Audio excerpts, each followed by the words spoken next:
जी बिस्मिल्लाहिर्रहमानिर्रहीम. Students, welcome. Today we will have a new topic, relevant cost and decision making.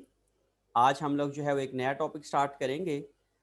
Differential cost analysis के ऊपर हम लोग आज डिस्कशन करेंगे और हम लोग ये देखेंगे कि डिफरेंशियल कॉस्ट क्या होती है और जो relevant cost in decision making क्या हो सकती हैं और इररेलेवेंट कॉस्ट जो है वो हमारी डिसीजन मेकिंग में क्या हो सकती हैं. आज हम लोग जो है वो इन तमाम टॉपिक्स को डिस्कस करने की कोशिश करेंगे.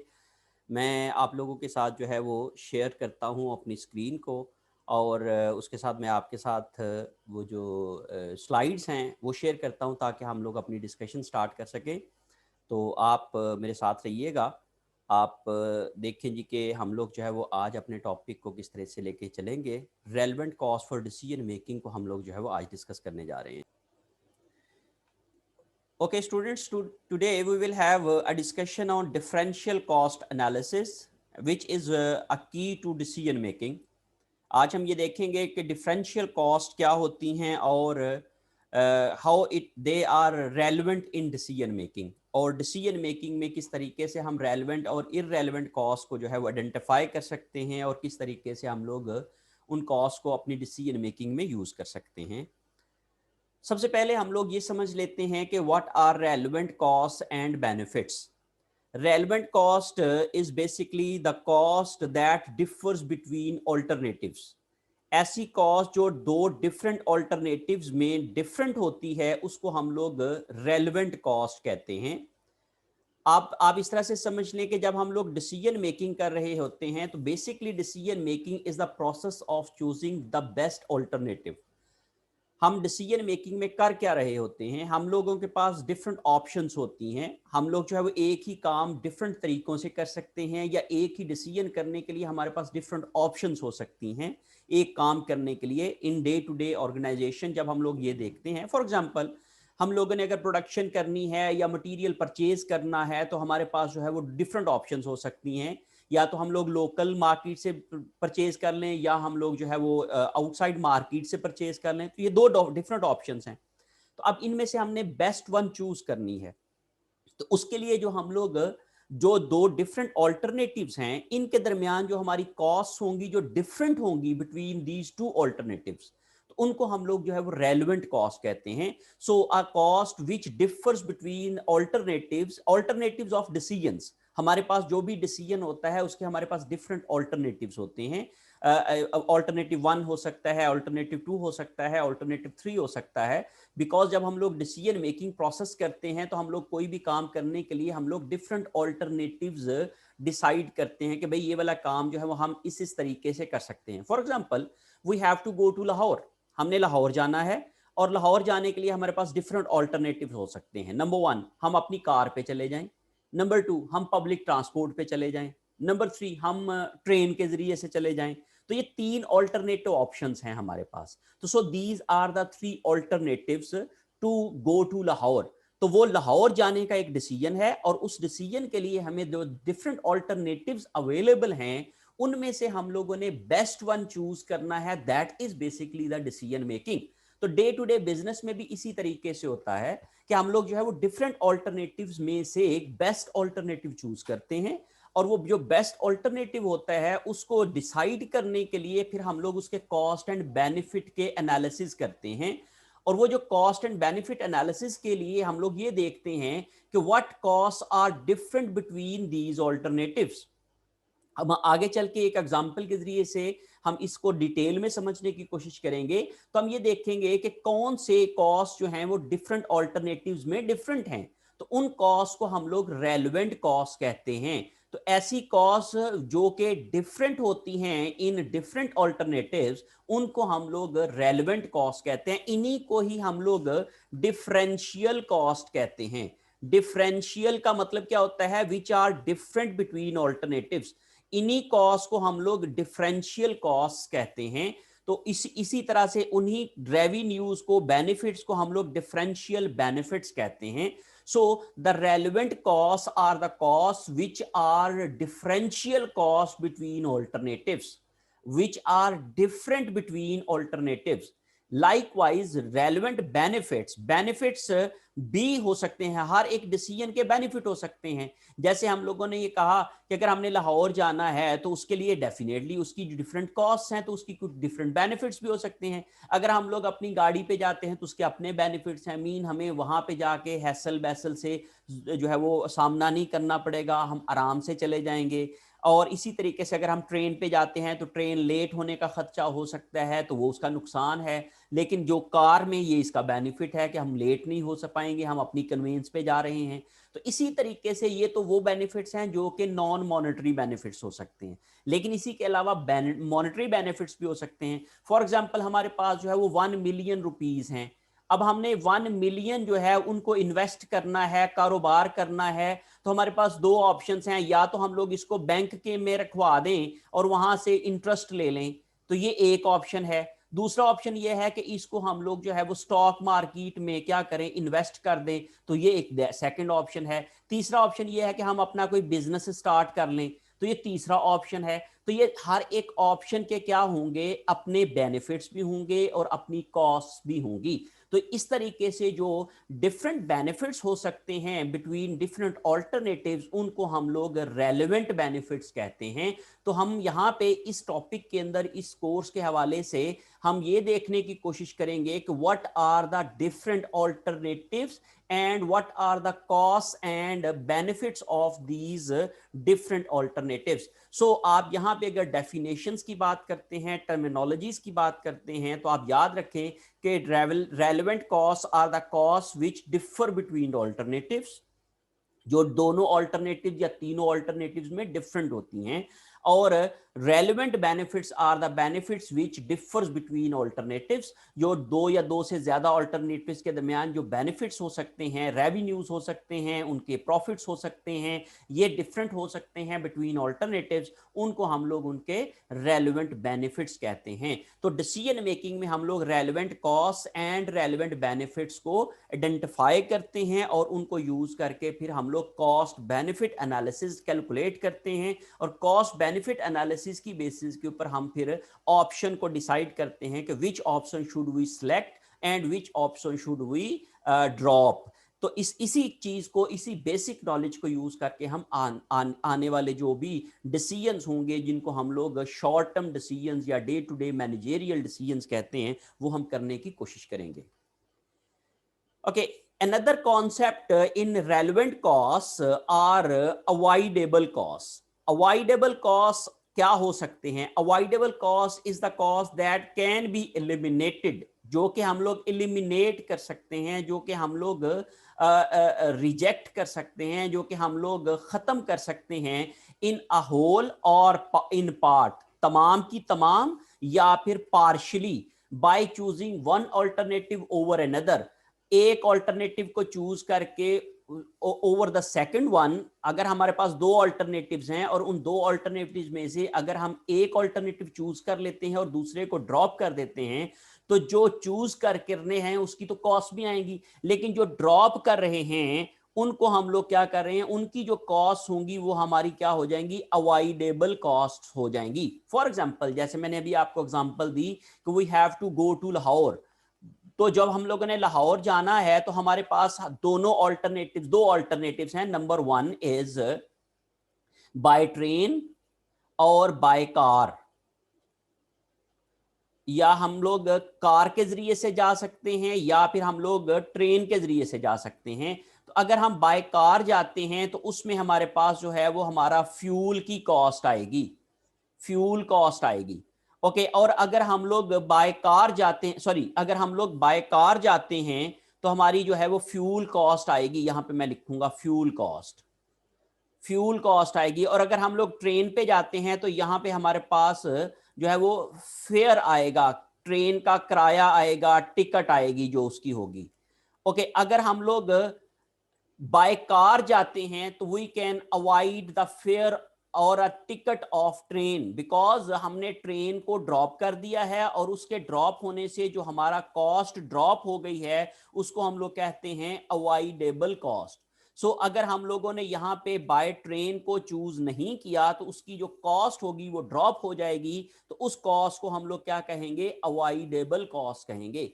और अगर हम लोग बाय कार पे जाने का फैसला करते हैं तो हमारी जो रेलेवेंट कॉस्ट है वो फ्यूल कॉस्ट है। लेकिन अगर हम लोग ये कहते हैं कि नहीं हमने बाय ट्रेन जाना है तो उसमें हमारे पास जो कार का फ्यूल कॉस्ट होगी वो हमें एलिमिनेट हो जाएगी, वो हमें बियर नहीं करना पड़ेगी। तो ऐसी सिचुएशन में जो फ्यूल कॉस्ट होगी वो हमारी क्या कहलाएगी, अवॉइडेबल कॉस्ट होगी। दूसरी एग्जांपल क्या हो सकती है, फॉर एग्जांपल एक कंपनी है, या अगर आप लोग अगर इम्तियाज स्टोर की बात करते हैं, या अगर आप लोग चेज अप की बात करते हैं, तो अगर ये चेज अप ये कहते हैं जी कि अगर हमने उसके पास जो है वो एक ग्रोसरीज का सेक्शन है और दूसरा कॉस्मेटिक्स का सेक्शन है, तीसरा इसके अलावा उसके पास जो है वो मीट सेक्शन है। तो उनमें से वो कहते हैं जी मीट सेक्शन चूंकि हमें जो है वो प्रॉफिटेबल नहीं हो रहा है तो हम इसको क्या कर देते हैं, क्लोज कर देते हैं। जब वो मीट सेक्शन को क्लोज करेंगे तो उसके क्लोज करने से क्या हो सकता है कि उसकी जो मैनेजर की सैलरी है, मैनेजर सैलरी जो है वो क्या हो जाएगी, खत्म हो जाएगी।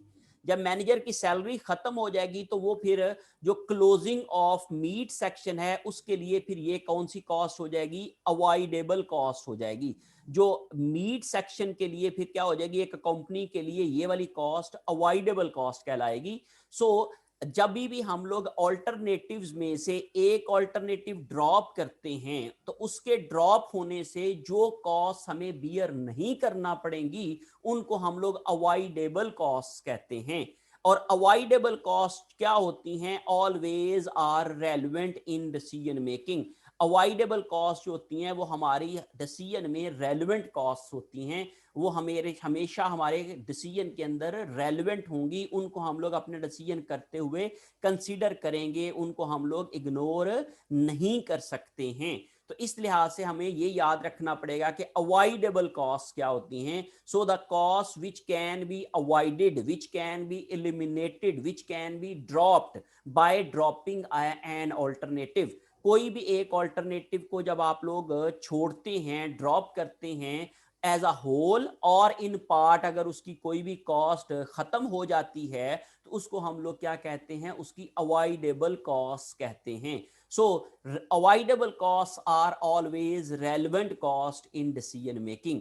और दूसरी तरफ पे वो होती हैं जो अनअवॉइडेबल कॉस्ट होती हैं। फॉर एग्जांपल अगर हम लोग मीट सेक्शन की ही बात करते हैं तो जो मीट सेक्शन के अंदर उसका जो आप समझने कि उसने जो स्पेस घेरी हुई थी वो खत्म हो जाएगी, लेकिन उसके लिए जो हमें जो हमने इक्विपमेंट खरीद लिया हुआ था, या जो हम लोगों ने उसके लिए जो सेक्शंस बना लिया हुआ था, जो एसेट्स हमने किए हुए थे, वो हमारी क्या हो गई हैं, वो हमें हर हाल में बर्दाश्त करना पड़ेंगी, वो सेक्शन को खत्म करने से भी खत्म नहीं होंगी।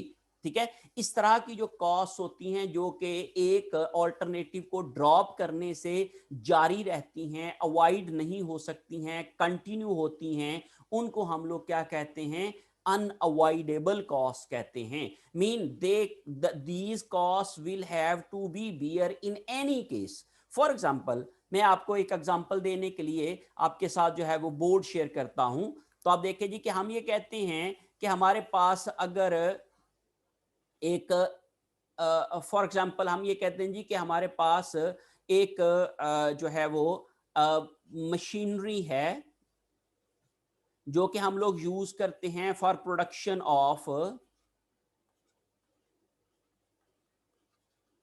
ऑफ प्रोडक्ट ए।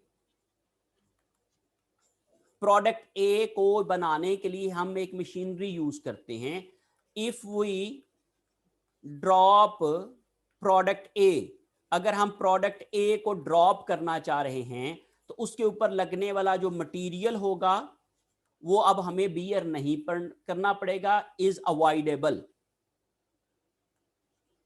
वो वाला जो मटेरियल कॉस्ट होगी वो क्या होगी, अवॉइडेबल होगी, वो अब हमें बियर नहीं करना पड़ेगी क्योंकि हम इसकी प्रोडक्शन बंद कर रहे हैं। इसके अलावा डायरेक्ट लेबर की हम क्या करा सकते हैं, छुट्टी करा सकते हैं। मीन हमें वो भी अब बर्दाश्त नहीं करना पड़ेगी क्योंकि हमने ये वाली प्रोडक्ट बंद कर दी है। लेकिन उसके लिए जो हमने मशीनरी खरीद के रखी हुई थी वो तो हमें कॉस्ट पड़ गई हुई है, और वो वाली कॉस्ट अब हम लोग क्या कर सकते हैं, अवॉइड नहीं कर सकते हैं। हाँ, अगर हम वो मशीनरी बेच दें तो उसका जो बेनिफिट होगा वो इस डिसीजन में रेलेवेंट हो सकता है, इसको ड्रॉप करने के डिसीजन में।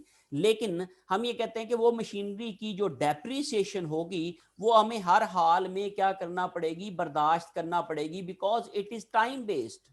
अगर ये टाइम बेस्ड डेप्रिसिएशन होगी, मीन मंथली एनुअली डेप्रिसिएशन होगी, तो जो खर्च हम ऑलरेडी कर चुके हुए हैं उसकी जो डेप्रिसिएशन है वो हमें हर हाल में बियर करना पड़ेगी। इसलिए हम लोग वो वाली कॉस्ट को अवॉइड नहीं कर सकते हैं। अगर हम लोग प्रोडक्ट ए को ड्रॉप भी कर दें तब भी हमें वो वाली मशीनरी की डेप्रिसिएशन जो है वो बियर करना पड़ेगी और वो हमारी टोटल डेप्रिसिएशन के अंदर शामिल होगी। इसके अलावा अगर हम लोगों ने वहां पे एक फ्लोर मैनेजर रखा हुआ है और वो या जो प्रोडक्शन मैनेजर रखा हुआ है जो तमाम प्रोडक्ट्स को देख रहा है, तो उसमें वो प्रोडक्ट ए भी शामिल थे।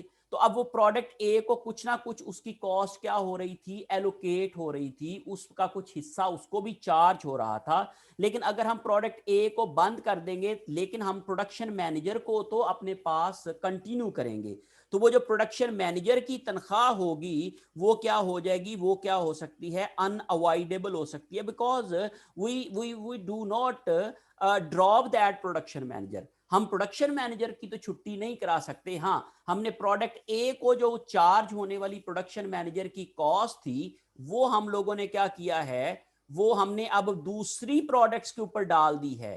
तो अब बाकी जो बच जाने वाली प्रोडक्ट्स के ऊपर वो वाली कॉस्ट चली जाएगी, क्योंकि हम लोग उसको जो है वो फारग नहीं कर सकते हैं, वो हमारी प्रोडक्शन चलाने के लिए वो बंदा चाहिए होगा। तो इसलिए हम ये कहते हैं कि अगर हम एक प्रोडक्ट या एक ऑल्टरनेटिव को ड्रॉप करते हैं, हम कोई डिसीजन करते हैं, तो उसमें हमारे पास अगर कोई भी उस डिसीजन के नतीजे में कॉस्ट खत्म हो जाएगी तो उसको हम अवॉइडेबल कॉस्ट कहेंगे। लेकिन अगर उस डिसीजन की बेसिस के ऊपर वो कॉस्ट खत्म नहीं होगी बल्कि कंटिन्यू रहेगी, वो उसी तरीके से हमें जारी रहेगी, हमें बियर करनी पड़ेगी, तो उस कॉस्ट को हम लोग अनअवॉइडेबल कॉस्ट कहते हैं। ओके, अब मैं आपके साथ जो है वो होप सो कि आपको अवॉइडेबल और अनअवॉइडेबल की डिफरेंशिएशन में पता चल गया होगा। Two broad categories of cost are never relevant in any decision. याद रखें, दो तरह की कॉस्ट कभी भी किसी भी डिसीजन में रेलेवेंट नहीं होती। अभी जो हम बात कर रहे हैं ना रेलेवेंट एंड इररेलेवेंट कॉस्ट की, because avoidable cost are relevant cost and unavoidable cost are irrelevant cost. तो याद रखें कि ये दो तरह की कॉस्ट कभी भी रेलेवेंट नहीं होंगी, ये these will be always irrelevant. Number one is sunk cost. Sunk cost is the cost which has already been incurred, been expensed, जो पहले एक्सपेंस हो चुकी हुई हैं, कॉस्ट जो हम खर्च कर चुके हुए हैं, उनको हम कहते हैं संक कॉस्ट। फॉर एग्जाम्पल, हमने अगर मशीनरी खरीद ली हुई है, तो अब वो जो मशीनरी जो हमने खरीद ली है वो हमारी संक कॉस्ट है, अब वो वापस नहीं हो सकती है। तो जो हम पहले से खर्च कर चुके होते हैं वो हमारी संक कॉस्ट कहलाती है। तो इस तरह की कॉस्ट जो होती है, it is always irrelevant in decision making, ये हमेशा हमारे डिसीजन मेकिंग में इररेलेवेंट होगी।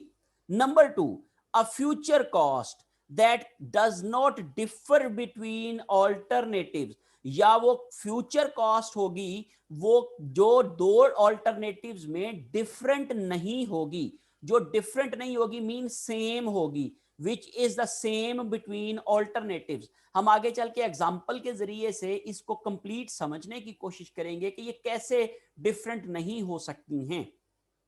मैं एग्जाम्पल देने के लिए आपको इन दोनों की इसी चीज को समझाने के लिए मैं आपके साथ बोर्ड शेयर करता हूं। तो आप देखेंगे प्लीज जरा कि यहां पे हमने ये कहा कि अगर हमारे पास रेलेवेंट कॉस्ट है या इररेलेवेंट कॉस्ट है तो उसका हमने डिसीजन करना है। अगर तो ये कॉस्ट है, नंबर वन, अगर ये कॉस्ट है past cost, mean which has been incurred, past cost है, तो वो ये याद रखें, इसको हम कहते हैं संक कॉस्ट। ये संक कॉस्ट है और ये हमेशा क्या होती है, इररेलेवेंट होती है, इररेलेवेंट इन डिसीजन मेकिंग। ये हमेशा जो है वो डिसीजन मेकिंग में इररेलेवेंट होगी। और दूसरी तरफ पे होती है फ्यूचर कॉस्ट। तो याद रखिए future cost are relevant, but इसमें भी तमाम की तमाम रेलेवेंट नहीं होंगी। ओनली ओनली जो इसमें डिफरेंट होंगी, डिफरेंट बिटवीन ऑल्टरनेटिव्स। अगर तो डिफरेंट बिटवीन ऑल्टरनेटिव्स हूं या कॉमन कॉमन बिटवीन ऑल्टरनेटिव्स, दो सिचुएशन हो सकती है वो फ्यूचर कॉस्ट में फ्यूचर में आने वाली है, लेकिन वो दोनों ऑल्टरनेटिव्स में डिफरेंट है। फॉर एग्जांपल हमने ये कहा कि हमने लाहौर जा रहे हैं और लाहौर जाने के लिए हमारे पास दो ऑप्शंस हैं, बाय ट्रेन और बाय कार। तो कार पे जाएंगे तो फ्यूल लगेगा, लेकिन ट्रेन पे जाएंगे तो फ्यूल नहीं लगेगा, तो ये डिफरेंट हो गई। अगर हम लोग ट्रेन पे जाएंगे तो ट्रेन का किराया लगेगा, लेकिन अगर हम लोग कार पे जाएंगे तो ट्रेन का किराया नहीं लगेगा, तो ये दोनों में डिफरेंट हो गई। तो इसलिए ये दोनों डिफरेंट हैं बिटवीन दीज टू ऑल्टरनेटिव्स। इनको हम कहेंगे ये दीज आर रेलेवेंट कॉस्ट, ये रेलेवेंट है। ओके। और अगर कॉमन कॉस्ट हो, फॉर एग्जांपल हमने कहा कि चलें हम लोग जब लाहौर जा रहे हैं तो कोई एंटरटेनमेंट भी होनी चाहिए। एंटरटेनमेंट के लिए हमने कहा जी कुछ कोल्ड ड्रिंक्स होने चाहिए, कुछ चिप्स वगैरह ले लेते हैं, कुछ खाने पीने की चीजें ले लेते हैं, रास्ते में चलें इस्तेमाल करेंगे। तो वो वाली जो कॉस्ट है वो चाहे आप ट्रेन पे जाएं चाहे आप गाड़ी पे जाएं, तो दोनों सूरतों में आप वो वाली कॉस्ट क्या कर रहे हैं, कंज्यूम कर रहे हैं। दोनों में आप उसको क्या कर रहे हो, इस्तेमाल कर रहे हो। वो दोनों में दोनों डिसीजंस का पार्ट हैं, दोनों ऑल्टरनेटिव्स में वो आ रही हैं। तो इस तरह की कॉस्ट जो दोनों ऑल्टरनेटिव्स में हो, सेम हो, उसको हम लोग अपने डिसीजन मेकिंग में इररेलेवेंट कॉस्ट कहते हैं, because they do not differ between alternatives. तो जो दोनों में डिफरेंट नहीं होगी वो हमारे पास इररेलेवेंट कॉस्ट हो जाएगी। तो याद रखें कि अगर हम लोग रेलेवेंट कॉस्ट का डिसीजन कर रहे हैं तो उसके लिए ये बेसिक क्राइटेरिया है। सिंपली पहला टेस्ट, अगर ये पास्ट कॉस्ट है, मीन गुजर चुकी हुई है, खर्च हो चुकी हुई है, संक हो गई हुई है, तो याद रखें वो इररेलेवेंट है। और अगर ये आने वाली कॉस्ट है, फ्यूचर में लगेगी, अगर होगा तो आएगी, नहीं होगा तो नहीं आएगी, तो वो वाली होगी फ्यूचर कॉस्ट। वो फ्यूचर कॉस्ट में अगर तो ऑल्टरनेटिव्स में डिफरेंट है, दो डिफरेंट ऑल्टरनेटिव्स में दोनों कॉस्ट डिफरेंट है, तो वो हमारी रेलेवेंट कॉस्ट है। इसी को ही हम डिफरेंशियल कॉस्ट कहते हैं।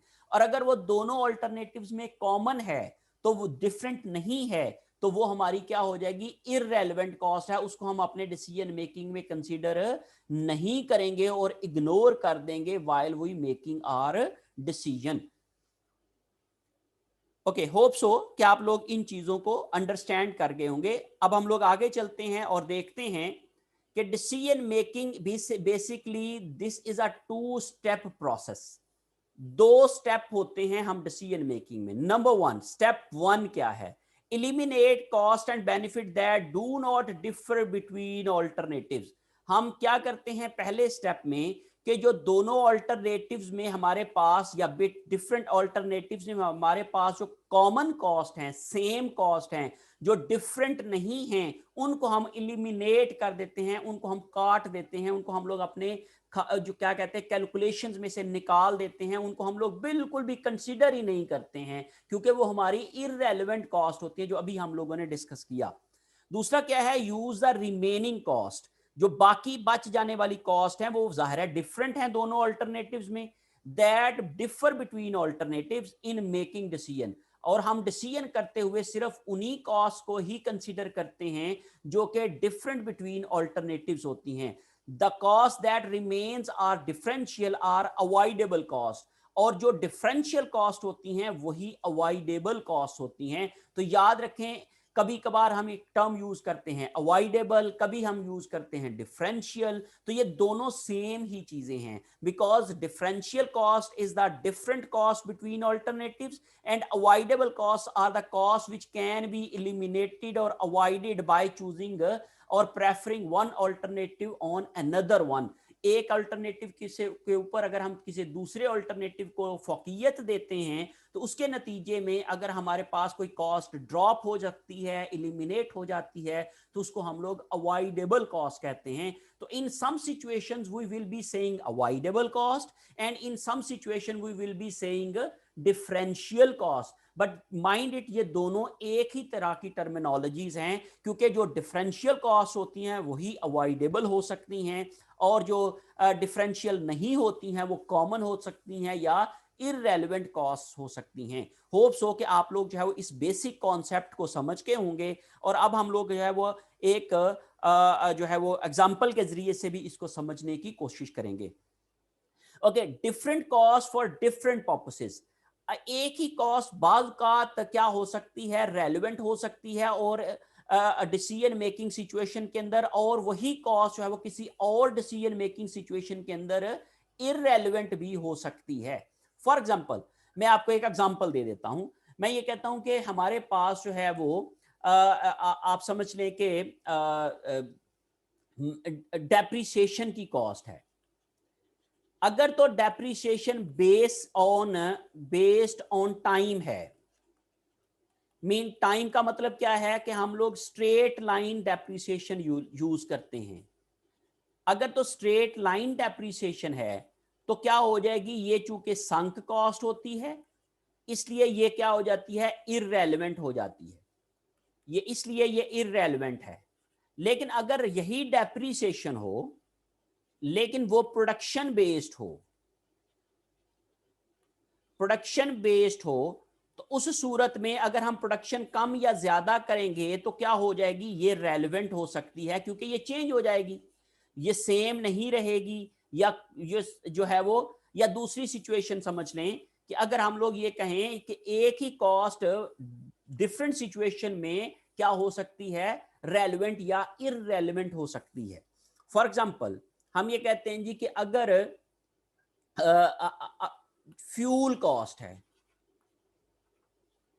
फ्यूल कॉस्ट क्या है जी कि अगर हम लोग कोई भी कॉस्ट जो है वो, हम ये कहें जी कि ये फ्यूल कॉस्ट है, और फ्यूल कॉस्ट अगर हम लोग एक सिचुएशन में, एक जैसे हम लोग अगर बाय कार अगर ट्रेवल कर रहे हैं तो फ्यूल कॉस्ट जो है वो रेलेवेंट हो जाएगी।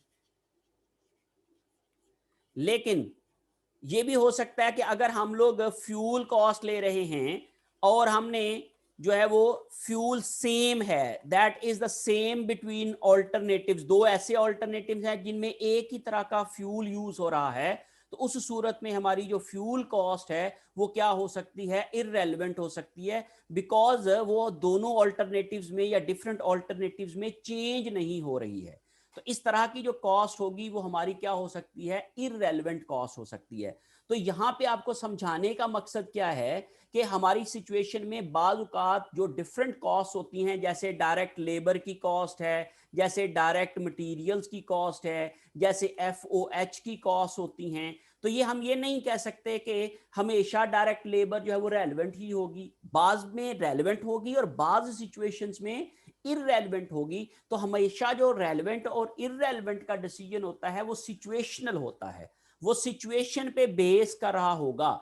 हमारी हर एक सिचुएशन में हम लोग इसको रट्टा नहीं लगा सकते कि ये वाली एक लिस्ट है जी ये रेलेवेंट कॉस्ट की है और ये वाली एक लिस्ट है जी ये इररेलेवेंट कॉस्ट की है, तो ये ऐसे नहीं हो सकता। हर एक सिचुएशन में अपनी रेलेवेंट और इररेलेवेंट कॉस्ट होंगी। ये चीजें हमें जो है वो केयरफुली समझने की जरूरत है और इस चीज को हम लोग यूज करके अपनी जो है वो डिसीजन मेकिंग में अपने कॉन्सेप्ट्स को क्लियर कर सकते हैं। तो याद रखें कि हर एक सिचुएशन में रेलेवेंट और इररेलेवेंट कॉस्ट का जो डिसीजन होगा दैट वुड बी डिफरेंट।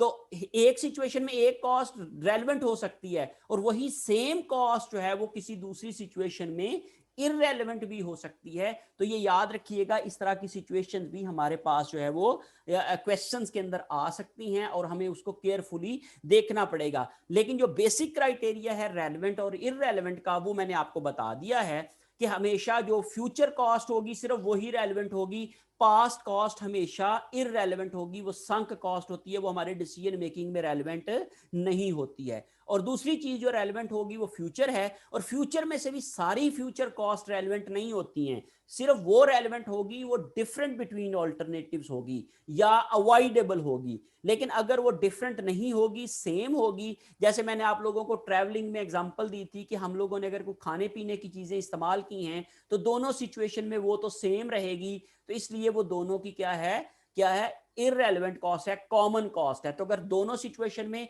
है वो फ्यूचर कॉस्ट लेकिन वो कॉमन है तो फिर वो हमारी इररेलेवेंट कॉस्ट कहलाएगी।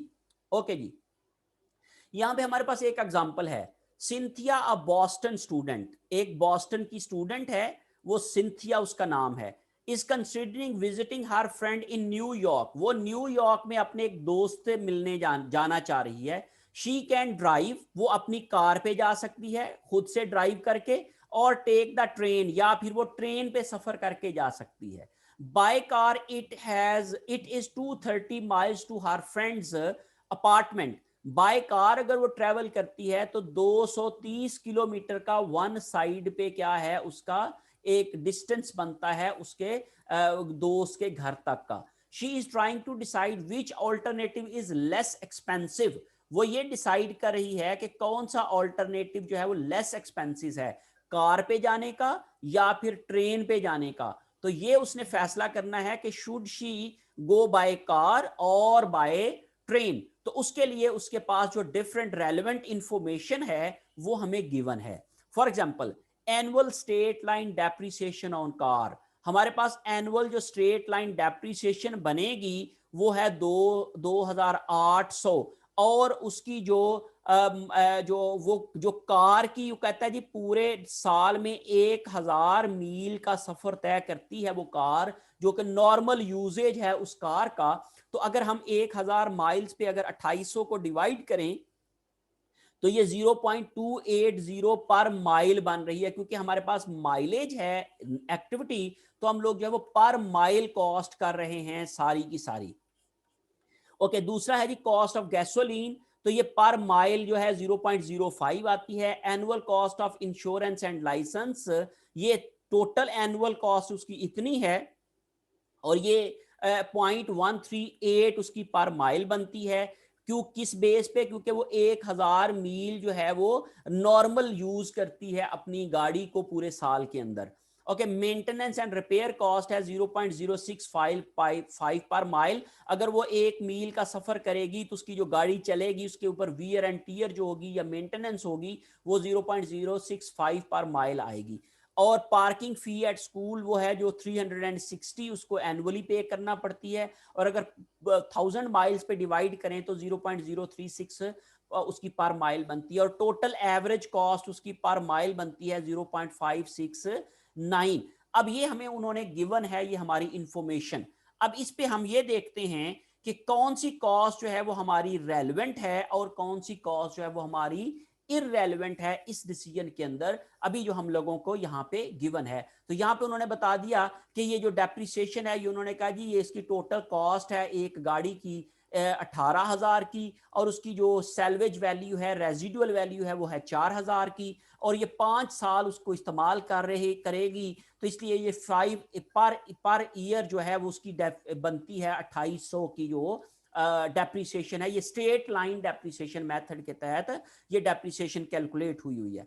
तो ये तमाम इंफॉर्मेशन को हम यूज करेंगे, और ये 1.60 पर गैलन जो है वो उसकी कॉस्ट है, और divided by 32 miles per gallon अगर वो करती है तो पर माइल उसकी कॉस्ट आ जाएगी। तो ये गिवन इंफॉर्मेशन है कि एक गैलन का जो रेट है फ्यूल का, पेट्रोल का, गैसोलीन का, वो 1.6 है, और डिवाइडेड बाय एक गैलन में 32 माइल्स जो है वो सफर करती है, वो एक गाड़ी चलती है उसकी, तो ये उसकी एवरेज निकली हुई है कि पर माइल उसकी ये वाली कॉस्ट आती है।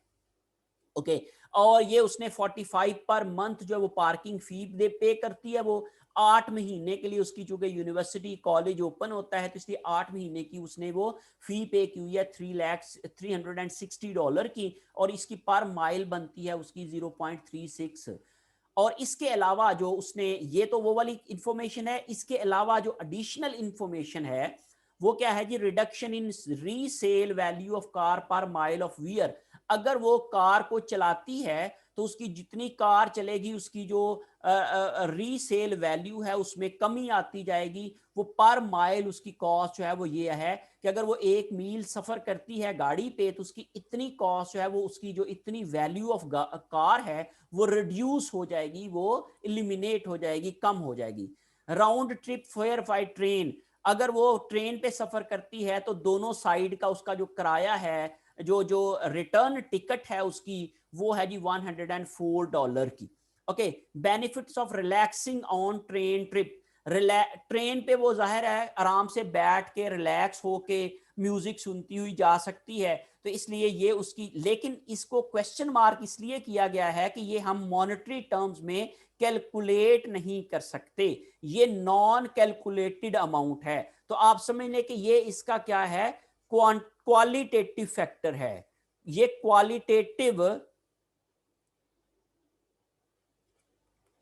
क्वालिटेटिव फैक्टर है और इसकी हम रिलैक्सेशन को मॉनेटरी टर्म्स में कैलकुलेट नहीं कर सकते। We can not calculate the relaxation in monetary terms. हम रुपयों में, डॉलर्स में रिलैक्सेशन का जो है वो अमाउंट कैलकुलेट नहीं कर सकते। हाँ, हम डिसीजन मेकिंग में कंसीडर जरूर करेंगे जो उसके नॉन मॉनेटरी जो फैक्टर्स हैं, लेकिन हम लोग जब अपनी calculation of cost benefit analysis करेंगे तो उसमें हम लोग ये वाला जो है वो इसकी मॉनेटरी वैल्यू जो है वो कैलकुलेट नहीं कर सकते, इसलिए हम लोग इसको क्वेश्चन मार्क कर देते हैं, लेकिन हम इस फैक्टर को अपने डिसीजन में जरूर कंसीडर करेंगे। Cost of putting dog in kennel while gone, जब वो जाएगी तो उसके पास एक पेट है डॉग, उसको वो क्या करेगी, एक कैनल में किसी के पास रखवा के जाएगी, तो ताकि वो उसकी हिफाजत हो सके, क्योंकि वो चली जाएगी, वो साथ उसको नहीं ले जा सकती, तो इसलिए वो क्या करेगी, इसको किसी के पास रखवा के जाएगी और उसे $40 जो है वो पे करना पड़ेंगे।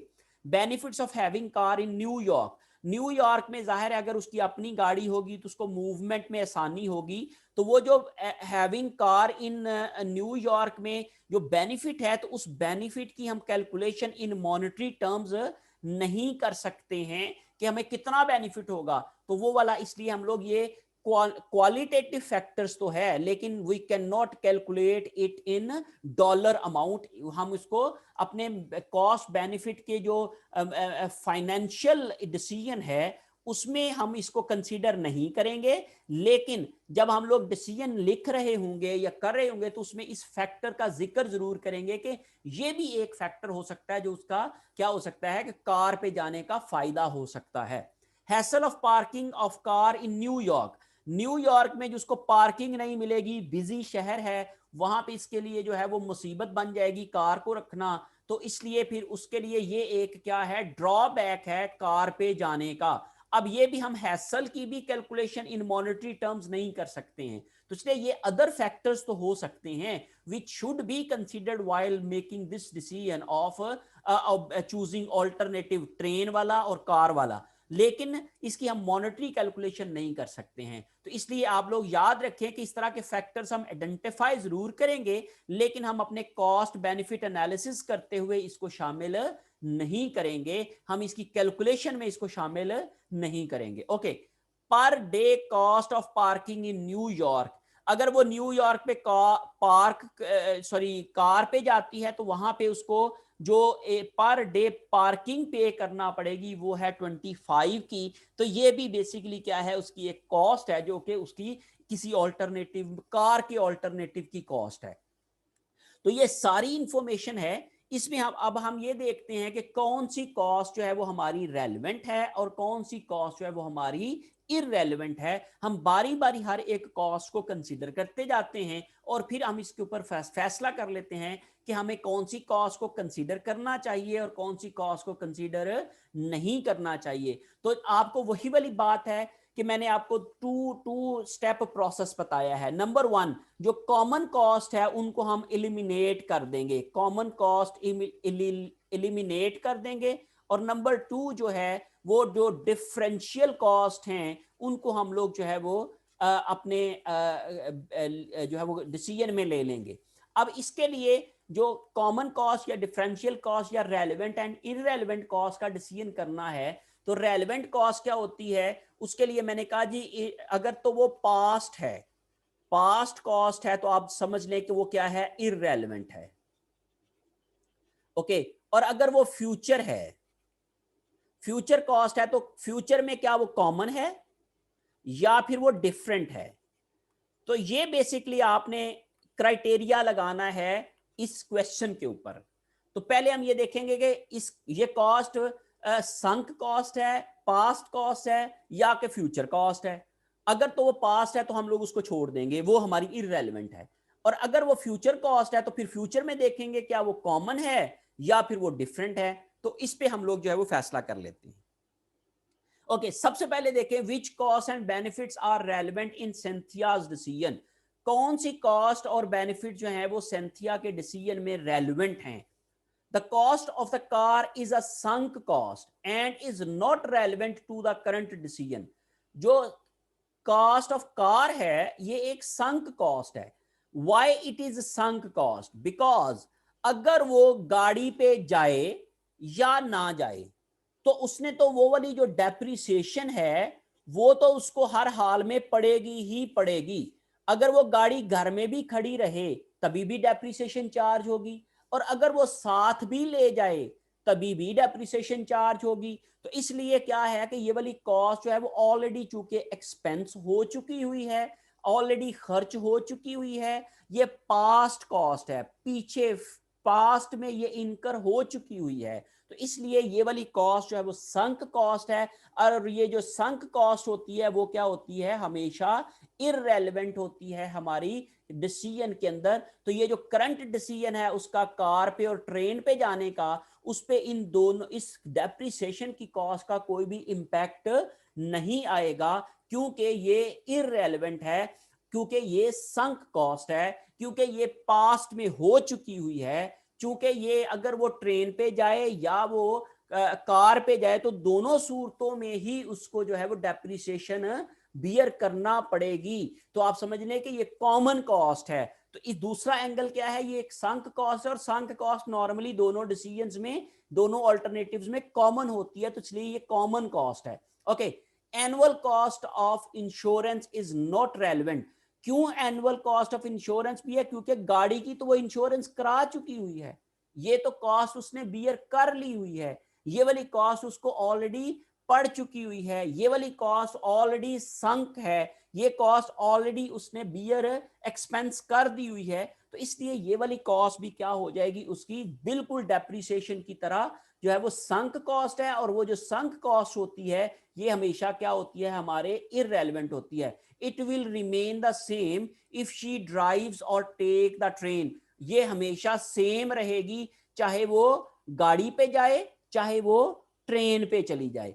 जो मर्जी वो अल्टरनेटिव ले ले, चाहे वो ट्रेन का अल्टरनेटिव ले ले चाहे वो गाड़ी का अल्टरनेटिव ले ले, वो दोनों सूरतों में क्या है, उसकी ये इंश्योरेंस जो है वो उसको हमेशा बियर पड़ गई हुई है, बियर करना पड़ेगी उसको। इसलिए ये क्या है, इररेलेवेंट कॉस्ट है। ये एक इसकी लॉजिक ये है कि ये पास्ट कॉस्ट है, ये खर्च हो चुकी हुई है, संक कॉस्ट है। दूसरी क्या है कि ये अगर वो चाहे तो अगर दोनों अल्टरनेटिव्स में क्या है, कॉमन है, इसको बियर करना पड़ेगी, तो इसलिए ये दोनों सिचुएशन में ही इररेलेवेंट कॉस्ट बनती है।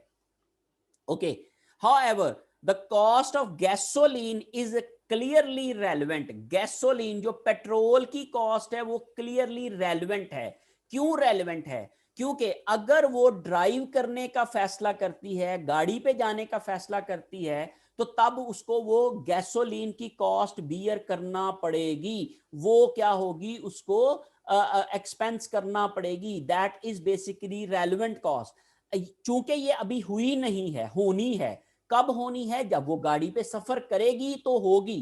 तो अगर वो गाड़ी पे सफर नहीं करेगी तो नहीं होगी, और अगर वो करेगी तो होगी। तो इसलिए ये क्या है, फ्यूचर कॉस्ट है। और ये चूंकि अगर वो गाड़ी पे करेगी तो फिर होगी, लेकिन अगर वो ट्रेन पे सफर करेगी तो फिर ये उसको पेट्रोल की कॉस्ट बियर नहीं करना पड़ेगी, इसलिए इस सिचुएशन में क्या है, उसकी ये डिफरेंट बिटवीन ऑल्टरनेटिव है, तो इसलिए ये रेलेवेंट कॉस्ट है। If she takes the drive the cost would no be incurred, अगर वो ड्राइव करेगी, अगर वो गाड़ी पे अपनी कार पे जाएगी तो तब उसको ये वाली कॉस्ट बियर करना पड़ेगी। So it varies depend upon decision. So इसलिए ये डिसीजन की पे बेस कर रही है, ये डिसीजन पे वेरी कर रही है।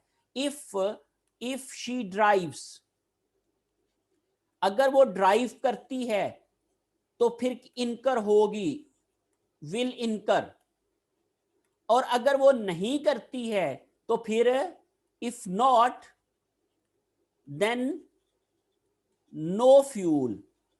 अगर तो वो गाड़ी पे जाती है तो फिर तो उसको फ्यूल पड़ेगा, लेकिन अगर वो गाड़ी पे नहीं जाती है तो उसको फ्यूल नहीं पड़ेगा।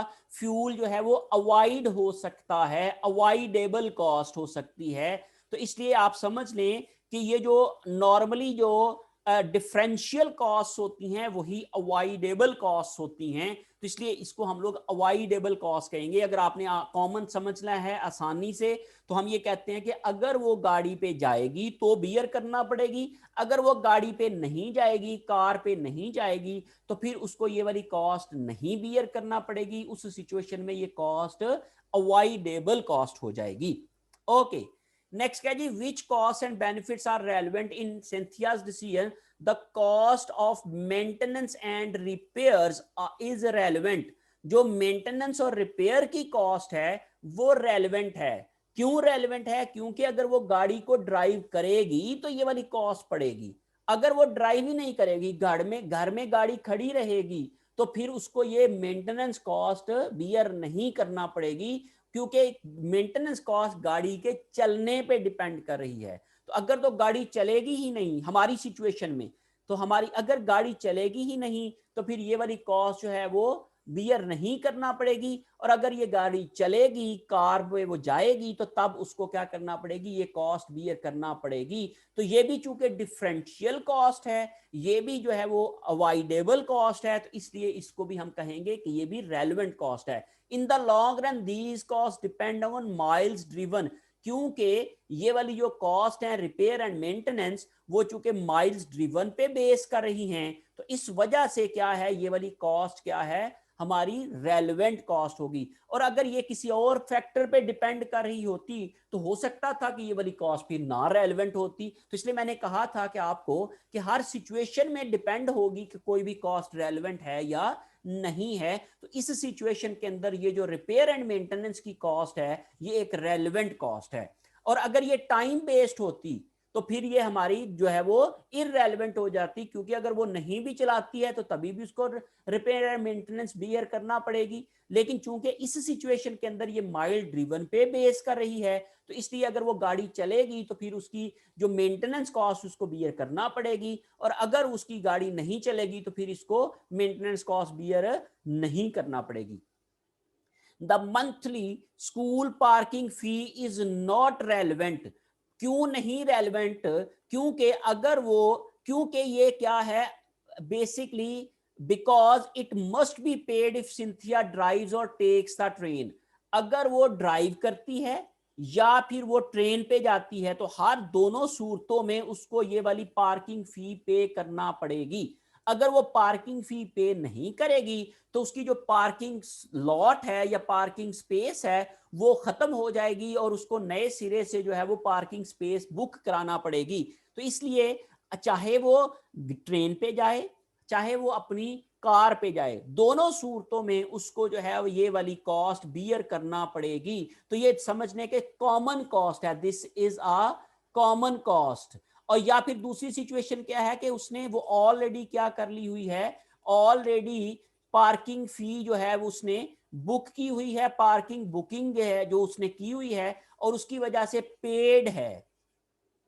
तो ऑलरेडी चूंकि ये पे हो चुकी हुई है तो उस सूरत में भी क्या है कि ये एक संक कॉस्ट है, पास्ट कॉस्ट है, और पास्ट कॉस्ट हमेशा क्या होती है, इररेलेवेंट होती है। तो यही मैं आपको बता रहा हूं, तो अगर वो पास्ट कॉस्ट है तो तभी भी इररेलेवेंट है, और अगर उसने पे करनी भी है या अभी उसने नहीं की हुई है, लेकिन इस सिचुएशन में उसने ऑलरेडी चूंकि पे कर दी हुई है, उसने सारी का सारा महीने की उसको फी अदा करना पड़ेगी, चाहे वो ट्रेन पे जाए चाहे वो गाड़ी पे जाए, तो उस सूरत में क्या है, उसकी एक कॉमन कॉस्ट बनती है या ऑलरेडी पेड कॉस्ट बनती है, तब ये वाली कॉस्ट जो है वो इररेलेवेंट हो जाएगी इन सिंथियाज situation. At this point we can see that some of the average cost of 0.59 per mile are relevant and others are not. चूंकि ऊपर जो हमने टेबल देखा था जिसमें हमने दो उसकी जो कार की रिलेटेड कॉस्ट थी, जिस जो एवरेज कॉस्ट बनती थी 0.569, उनमें से कुछ कॉस्ट जो हैं वो क्या हैं, रेलेवेंट हैं, और कुछ कॉस्ट जो हैं वो इररेलेवेंट हैं, जो अभी मैंने आप लोगों के साथ शेयर किया है. जैसे यहां पे ये देखें, यहां पे जो मैंने बताया है, तो अगर मैं यहां पे देखूं तो ये एनुअल स्टेट लाइन डेप्रिसिएशन जो है वो चूंकि संक कॉस्ट है तो ये इररेलेवेंट है. कॉस्ट ऑफ गैसोलीन, चूंकि कार चलेगी तो पेट्रोल लगेगा, कार नहीं चलेगी तो नहीं लगेगा, तो ये रेलेवेंट है. एनुअल कॉस्ट ऑफ इंश्योरेंस चूंकि ऑलरेडी पेड है, संक कॉस्ट है, तो उसे हर हाल में अदा करना पड़ेगी दोनों सूरतों में, तो ये भी क्या है, इररेलेवेंट है. मेंटेनेंस एंड रिपेयर की जो कॉस्ट है जब वो गाड़ी चलेगी, चूंकि माइल ड्रिवन पे डिपेंड कर रही है, तो इसलिए ये क्या है, रेलेवेंट है. पार्किंग फी एट स्कूल जो है वो हर सूरत में उसको अदा करना पड़ेगी, क्योंकि ये मंथली पे बेस कर रही है, और इसलिए चूंकि वो अगर एक दो दिन के लिए वो जाती भी है तो उसको पूरे महीने की फी अदा करना पड़ेगी, तो इसलिए ये क्या है, ये कॉमन है, दोनों सूरतों में उसको देना पड़ेगी, इसलिए ये क्या है, इररेलेवेंट है. तो इस लिहाज से आप देखें कि 0.59 में से जो ये डिफरेंट कॉस्ट हैं, इनमें से कुछ रेलेवेंट हैं और कुछ इररेलेवेंट हैं. तो ये जो तीनों कॉस्ट हैं, ये तीनों क्या हैं, ये वाली जो तीनों हैं ये इररेलेवेंट हैं, क्योंकि इनकी ऑलरेडी या तो ये संक हैं या फिर ये दोनों सिचुएशन में कॉमन हैं. दूसरी सिचुएशन में ये चूंकि डिफरेंट है, अगर कार पे जाएगी तो नहीं होगी, और अगर कार पे नहीं जाएगी तो नहीं होगी, तो ऐसी सिचुएशन में ये क्या कॉस्ट हैं, ये रेलेवेंट कॉस्ट हैं. ओके, अब हम नेक्स्ट देख लेते हैं कि अब हमारे पास जो बाकी कॉस्ट हैं, जो हमने नीचे हमें गिवन है, बेनिफिट्स जो हैं वो कौन से डिसीजन मेकिंग में रेलेवेंट हैं. The decline in resale value due to additional mile is a relevant cost, क्योंकि जब वो गाड़ी को चलाएगी तो उसकी रीसेल वैल्यू क्या हो जाएगी, डिक्रीज कर जाएगी. अगर तो वो नहीं चलाएगी तो नहीं डिक्रीज करेगी, लेकिन अगर वो इसको ड्राइव करेगी तो उससे क्या होगी, जो उसकी जो रीसेल वैल्यू है वो डिक्रीज कर जाएगी. तो जो वो डिक्रीज इन रीसेल वैल्यू है ये उसकी कॉस्ट है, और ये कॉस्ट जो है वो चूंकि रेलेवेंट है, इसलिए रेलेवेंट है क्योंकि ये डिफरेंट बिटवीन ऑल्टरनेटिव्स है. अगर वो, या आप इस तरह कह लें कि ये अवॉइडेबल कॉस्ट है. अवॉइडेबल किस तरीके से है कि अगर वो गाड़ी पे ट्रेन पे जाने का फैसला करती है तो फिर इसकी वो गाड़ी की रीसेल वैल्यू कम नहीं होगी. क्यों कम नहीं होगी, क्योंकि वो ड्राइव नहीं करेगी, क्योंकि गाड़ी की रीसेल वैल्यू डिपेंड करती है माइल्स ड्रिवन के ऊपर. अगर तो वो माइल्स ड्रिवन नहीं होंगे तो रीसेल वैल्यू भी कम नहीं होगी. The round trip train fair is clearly relevant, if she drives the cost can be avoided. तो राउंड ट्रिप जो ट्रेन फेयर है ये क्या है, रेलेवेंट कॉस्ट है, क्योंकि अगर वो अपनी कार पे जाएगी तो फिर उसको ये वाला किराया अदा नहीं करना पड़ेगा. तो ये बेसिकली उसका जो है वो बेसिक कॉन्सेप्ट है कि ये डिफरेंशियल कॉस्ट है, अवॉइडेबल कॉस्ट है इन सिचुएशन, तो उसलिए ये क्या है, ये रेलेवेंट है. Relaxing on train is relevant even though it is difficult to assign a dollar value to the benefit. ये है relevant, लेकिन चूंकि हम इसको डॉलर वैल्यू नहीं दे सकते हैं, हम रिलैक्सेशन की अमाउंट कैलकुलेट नहीं कर सकते हैं, तो इसलिए हम लोग इसको अपने कॉस्ट बेनिफिट की कैलकुलेशन में तो शामिल नहीं करेंगे, लेकिन डिसीजन लिखते हुए हम लोग इसके जो क्वालिटेटिव फैक्टर है उसको हम लोग जरूर लिखेंगे कि भाई ये किस तरीके से रेलेवेंट है. डॉग जो kennel cost is not relevant, ये इररेलेवेंट है. क्यों नहीं रेलेवेंट, क्योंकि अगर वो ट्रेन पे जाए या वो अपनी कार पे जाए, दोनों सूरतों में उसको अपने कुत्ते को, जो उसका पेट है, उसको किसी के पास जो है वो रखवा के जाना पड़ेगा और उसकी जो पैसे हैं उसको हर सूरत में अदा करना पड़ेंगे। तो आप समझ लें कि ये दोनों ऑल्टरनेटिव्स में कॉमन कॉस्ट है। जब ये कॉमन कॉस्ट होती है वो फ्यूचर कॉस्ट, लेकिन ये कॉमन फ्यूचर कॉस्ट है, तो इसलिए ये क्या है, ये इररेलेवेंट है, ये हमारे डिसीजन में रेलेवेंट नहीं है। The cost of parking is relevant because it can be avoided if she takes the train. जो कॉस्ट ऑफ पार्किंग है वो रेलेवेंट है, क्योंकि अगर वो कार पे जाएगी तो वहां पे उसको पार्किंग फी अदा करना पड़ेगी, लेकिन अगर वो ट्रेन पे जाती है तो फिर उसको वो पार्किंग फी अदा नहीं करना पड़ेगी। तो इसलिए चूंकि जो ट्रेन पे जाएगी तो ये अवॉइड की जा सकती है by by going on train. Train के पे जाने से ये कॉस्ट अवॉइड हो सकती है, तो इसलिए ये अवॉइडेबल कॉस्ट है, और जब ये अवॉइडेबल कॉस्ट होगी तो ये फिर रेलेवेंट कॉस्ट है या डिफरेंट बिटवीन ऑल्टरनेटिव्स है। मीन ट्रेन की सूरत में ये कॉस्ट नहीं है और कार की सूरत में ये वाली कॉस्ट है, तो इसलिए ये क्या है, दोनों में डिफरेंट है, तो इसलिए ये डिफरेंशियल कॉस्ट है और डिफरेंशियल कॉस्ट हमारी रेलेवेंट होती है। The benefit of having a car in New York and the problem of finding a parking space are both relevant। ये जो benefit of having car in New York, ये एक बेनिफिट है कार पे जाने का, और ये जो है वो आप समझ लें कि कॉस्ट है ट्रेन पे जाने की, क्योंकि एक का जो बेनिफिट होता है वो दूसरे की कॉस्ट होती है। और जो पार्किंग मिलने की मुश्किलात हैं वो उसकी क्या है, एक प्रॉब्लम है, एक कॉस्ट है जो नॉन फाइनेंशियल कॉस्ट है, नॉन मॉनेटरी कॉस्ट है फॉर गोइंग ऑन कार। और ये अगर वो ट्रेन पे जाएगी तो फिर उसको ये परेशानी का सामना नहीं करना पड़ेगा। तो चूंकि ये भी है डिफरेंट ही, but we can not calculate both of these factors, तो इसलिए हम लोग इसको डिसीजन में कंसीडर जरूर करेंगे, लेकिन हम लोग इसको अपनी कैलकुलेशन में शामिल नहीं कर सकते हैं, because we can not calculate the dollar amount of these two factors. Okay, अब हम लोग जो रेलेवेंट कॉस्ट हैं वो हम देख लेते हैं जी। कॉस्ट जो गाड़ी पे जाने की जो रेलेवेंट कॉस्ट हैं वो कितनी हैं।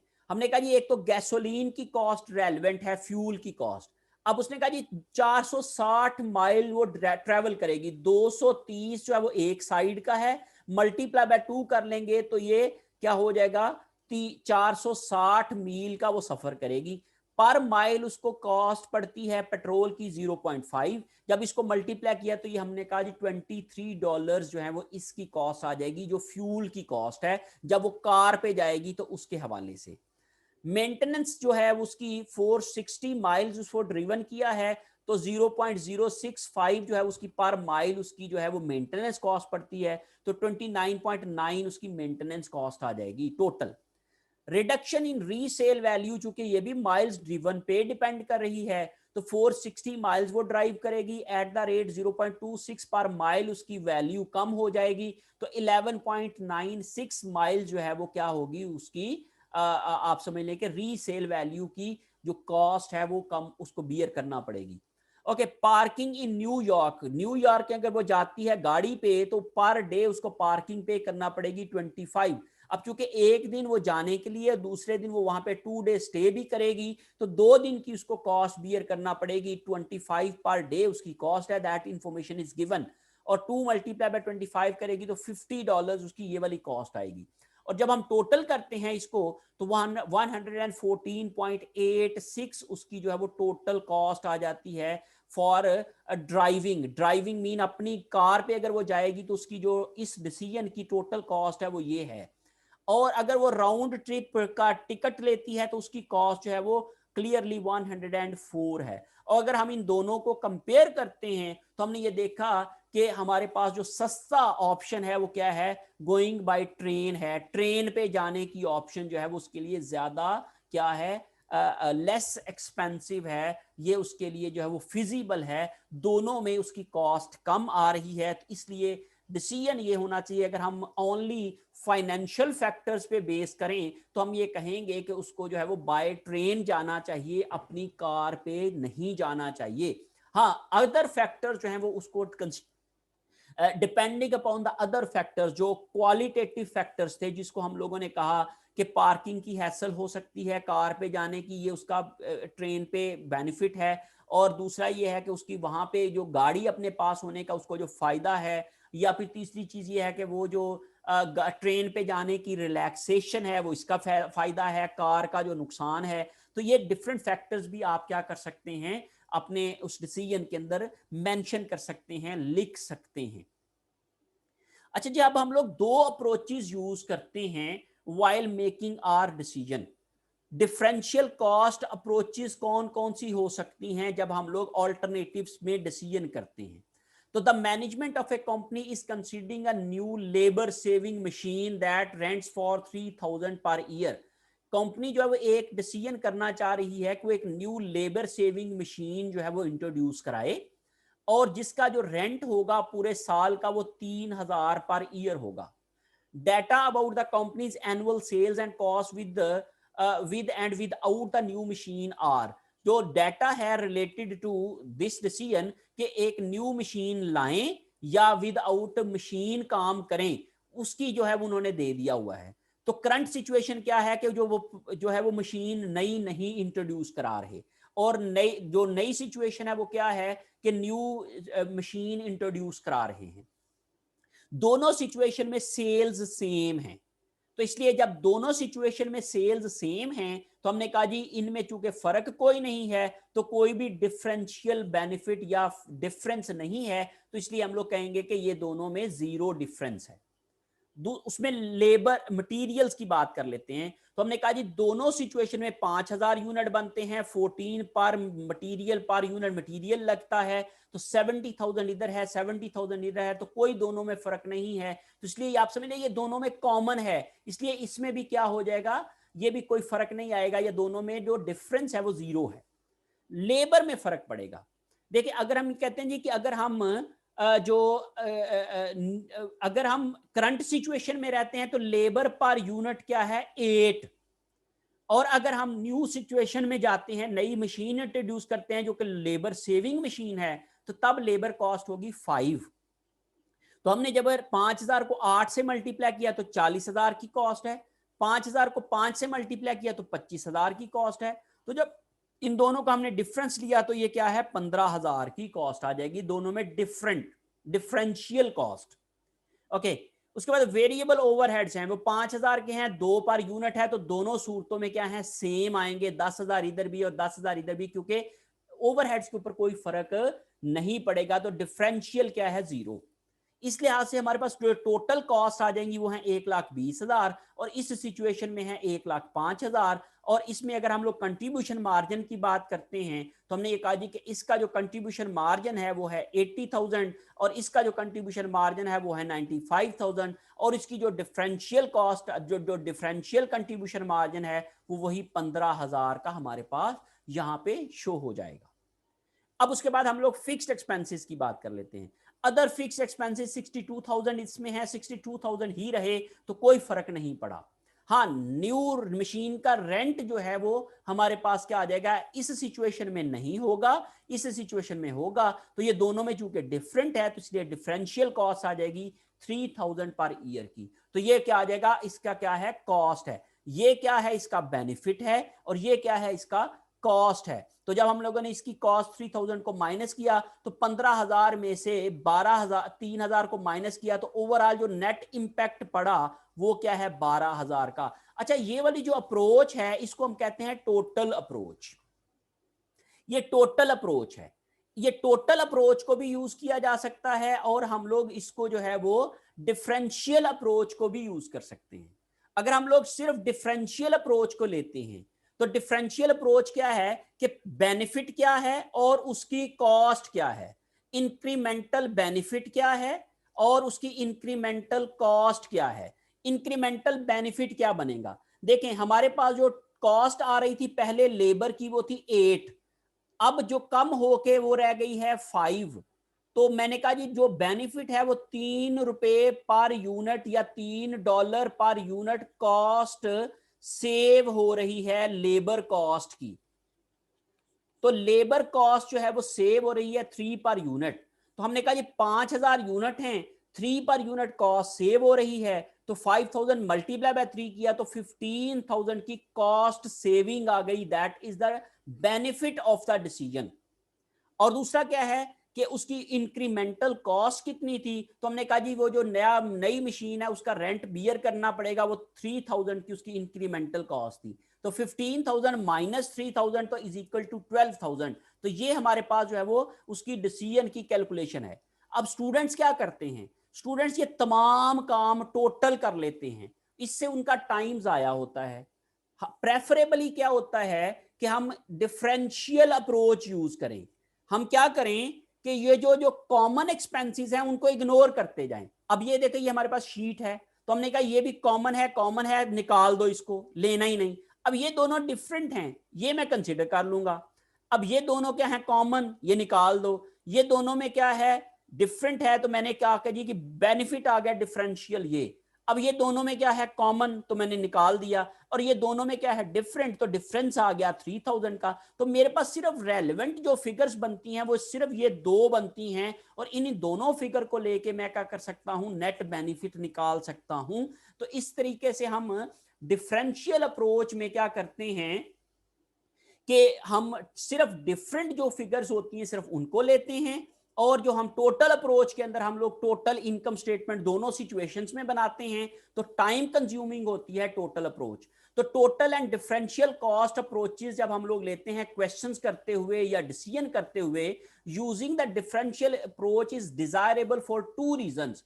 डिफरेंशियल अप्रोच दो वजह से प्रेफरेबल है। Number one, only rare will enough information be available to prepare detailed income statement for both alternatives। both alternatives की डिटेल्ड इनकम स्टेटमेंट बनाने के लिए हमें पूरी इंफॉर्मेशन जो है वो बहुत कम सिचुएशन में अवेलेबल होती है। हमें टोटल रेवेन्यूज चाहिए, ठीक है ना जी, और फिर उसके साथ टोटल कॉस्ट की भी इंफॉर्मेशन चाहिए। तो अब बाज़ औक़ात में सिचुएशन ऐसी होती है कि टोटल इंफॉर्मेशन अवेलेबल ही नहीं होती। जब कंप्लीट इंफॉर्मेशन अवेलेबल नहीं होती तो हम कंप्लीट इनकम स्टेटमेंट नहीं बना सकते। तो उस सिचुएशन में फिर हमें जो है वो डिफरेंशियल अप्रोच को लगाना पड़ेगा। तो इसलिए हम लोग कहते हैं जी डिफरेंशियल अप्रोच के जरिए से क्वेश्चन को या डिसीजन को लिखना जरूरी होता है या प्रेफरेबल होता है। दूसरा जी, mingling irrelevant cost with relevant cost में कॉज कंफ्यूजन। जब हम लोग रेलेवेंट और इररेलेवेंट कॉस्ट को इंटरमिंगल कर देते हैं, इकट्ठा लिख देते हैं, तो एक लंबी लिस्ट बन जाती है कॉस्ट की। यहां पे तो अभी क्वेश्चन है ना, तो ये तो एक छोटा सी इंफॉर्मेशन है, थोड़ी सी। लेकिन जब बहुत ज्यादा इंफॉर्मेशन होती है तो जिसमें रेलेवेंट और इररेलेवेंट दोनों तरह की कॉस्ट लिखी हुई होती हैं, तो उसमें एक लंबी चौड़ी इंफॉर्मेशन बन जाती है। तो वो जो लंबी चौड़ी इंफॉर्मेशन है वो क्या होती है कि वो हमें फिर कंफ्यूजन पैदा कर देती है। तो इसलिए उसमें से जो हमारी अटेंशन होती है वो डिस्ट्रैक्ट हो जाती है। हम डिफरेंट फिगर्स को ले लेते हैं, कैलकुलेशंस गलत कर लेते हैं। तो इसकी वजह से फिर क्या हो जाता है कि ये एक क्रिटिकल सिचुएशन में आके हम लोग फिर गलत कैलकुलेशन करके गलत डिसीजन कर लेते हैं। तो इसलिए हम प्रेफर करते हैं कि हमें कौन सी करनी चाहिए, डिफरेंशियल अप्रोच यूज करनी चाहिए, जिसमें हम चंद फिगर्स को लेते हैं जो रेलेवेंट होती हैं और उन्हीं को ही लेके हम कैलकुलेशन करते हैं। तो हमारी एक तो टाइम सेविंग भी होती है, और दूसरा ये होता है कि हमारी कैलकुलेशन में गलती के भी चांसेस जो हैं वो कम हो जाते हैं। होप सो कि आप लोग जो है वो इस तमाम चीज़ों को समझ गए होंगे, और आप लोग जो है वो इसको अब यूज़ करके अपनी जो रेलेवेंट इंफॉर्मेशन को डिसाइड करना जो है वो सीख लेंगे। Thank you so much for being with me.